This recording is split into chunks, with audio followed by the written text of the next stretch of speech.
Good evening. Certain crimes elicit a tidal wave of media attention and remain fresh in our minds long after they stop generating headlines. The murder of a teacher in Danvers this week rises to that level. So does another almost 30 years later, largely because of its connections to the Kennedy family. Michael Skakel, the nephew of Ethel Kennedy, could soon walk out of prison 12 years after being convicted of a 1975 murder. WGBH reporter Gail Huff has more. It was 1975 in the wealthy section of Greenwich, Connecticut called Bellhaven that 15-year-old Martha Moxley was bludgeoned to death with a golf club. At the nearby Skakels, who are related to the Kennedys, a set of matching golf clubs was found. But it would be 25 years before Michael Skakel was arrested and charged with her murder. He's the nephew of Robert Kennedy's widow, Ethel Kennedy. Martha Moxley's mother, Dorothy, sat down for an in-depth interview with Emily Rooney back in 2000, a couple of months after Skakel's arrest. Do you, in your heart, believe that they've charged the right person with this crime? I do. I really do. The murder weapon came from the Skakel house, and that was the last place she was seen alive. After a few months, they stopped cooperating. And why would you stop cooperating if you didn't have something to hide? Why do you think your case has captured so much attention? I think there's no question about it that the Kennedy connection has made it more newsworthy. Do you think there will be a conviction in the case 25 years after the crime? I pray there will be a conviction in the case. In 2002, Michael Skakel was convicted of murder and sentenced to 20 years to life. Appeals followed. They failed. And then this week, Connecticut Judge Thomas Bishop granted him a new trial, ruling Skakel's attorney, Michael Sherman, failed to adequately represent his client during the trial. Hubert Santos, Skakel's new attorney, argued Sherman was blinded by the limelight of celebrity and therefore made poor decisions regarding jury picks and witnesses. Santos said Sherman was too enamored with the media attention to focus on the defense. This is a black or white issue. He either did it or he didn't. Michael has stated all along he did not do this. He had no knowledge of it. He had no part in it. He's not guilty. He'll plead not guilty, and we'll go from there. This third appeal worked for Skakel. Now prepare for another celebrity trial. I'm Gail Huff, WGBH News.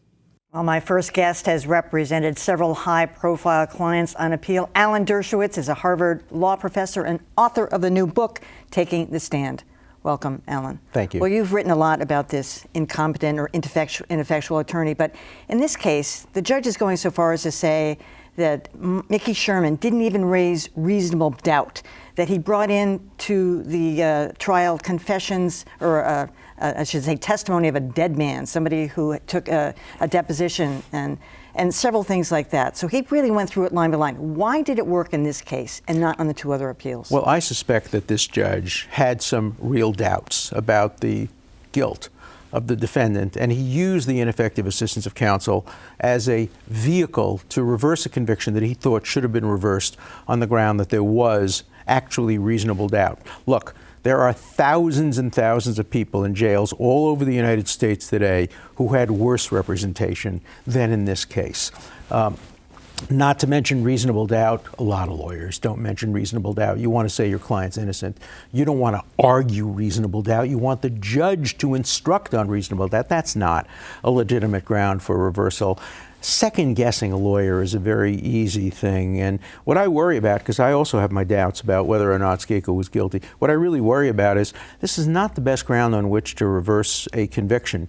This might be reversed again on appeal now. Remember, there's yet another appeal after this. And the standards for reversing on the basis of ineffective assistance of counsel are very daunting.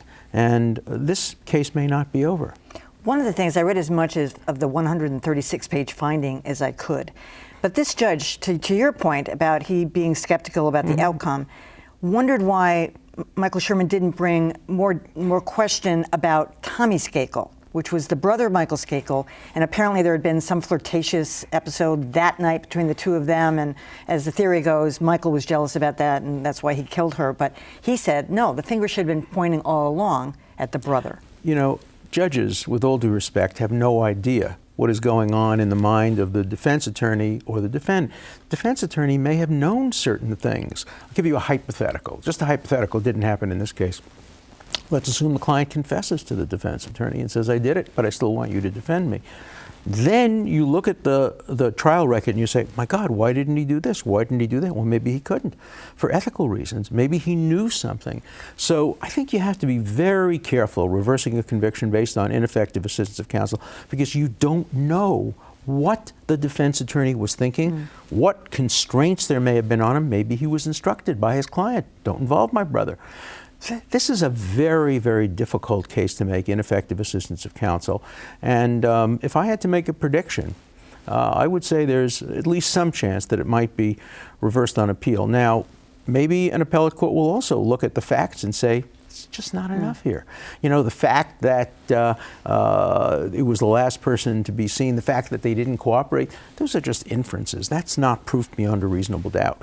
Robert Kennedy Jr. was on CNN last night facing off against Jeffrey Toobin. Right. And he's got this theory that these three guys came, two of them African-American, got on a train from New York City, and they had said that they're going to get a girl, caveman style. In that finding by the judge, he addressed that and dismissed it summarily. Again, I thought it was an overreach by a judge. Well, you know, again, you have to remember that, first of all, most judges, I don't know this judge, most judges wouldn't have the vaguest idea how to try a case themselves. They've never been on the defense side. It's very, very difficult to put together a defense against a circumstantial evidence case. You know, the club was found, it matched a club in the Skakel house.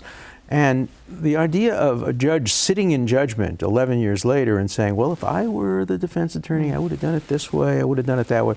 You know what else was involved here? The guy got $1.2 million to defend the case. The judge may be saying, hey, for $1 million, you could have put on a better defense.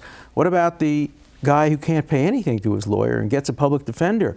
Was the public defender worse or better than this case? I can tell you, I know for a fact, there are many, many, many people in prisons all over the country who got far worse defenses and almost never get convictions reversed. I had a case some years ago, a death penalty case, where my client's lawyer, who was a Klansman in the South, and this was a black guy who killed a white state trooper, allegedly killed a white state trooper, and the lawyer wouldn't interview black witnesses because he didn't go into the black community. And then he got up in front of the jury and said, ladies and gentlemen of the jury, you heard my client say he was beat up by the white policeman. I don't know why you should believe him. I don't.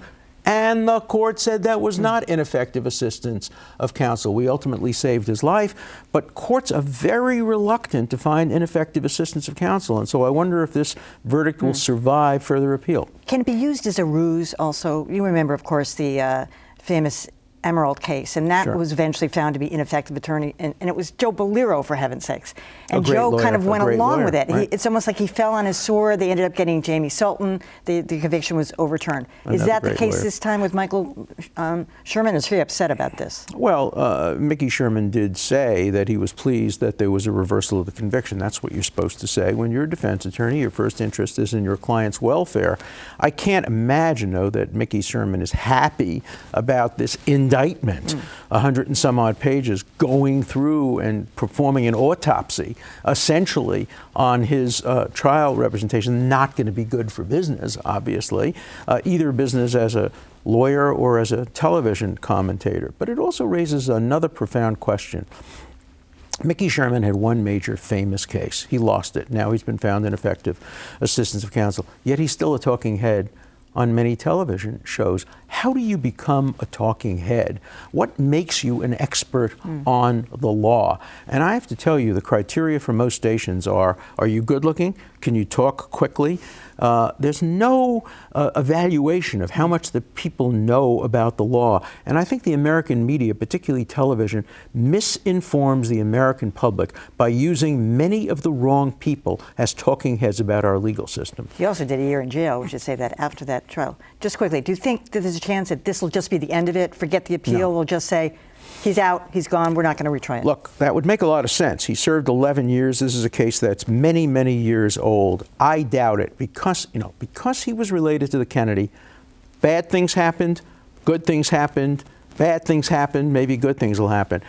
They could retry it, they could appeal, or they could say, look, 11 years. Or they can go back and now negotiate some kind of a plea. I don't think Skakel can really negotiate a plea because he has maintained his innocence from the very beginning. We have not heard the end of this case. All right, you heard it here first. Alan Dershowitz, thanks so much for coming. Thank you.